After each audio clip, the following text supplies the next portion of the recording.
আসসালামু আলাইকুম। এই তো লাইট এডি লাগান শেষ দিলাম আজকে। এই যে দেখেন,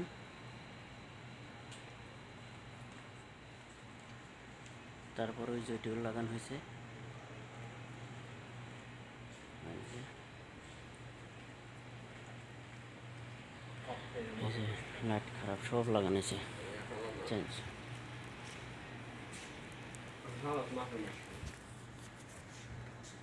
এই যে মাফি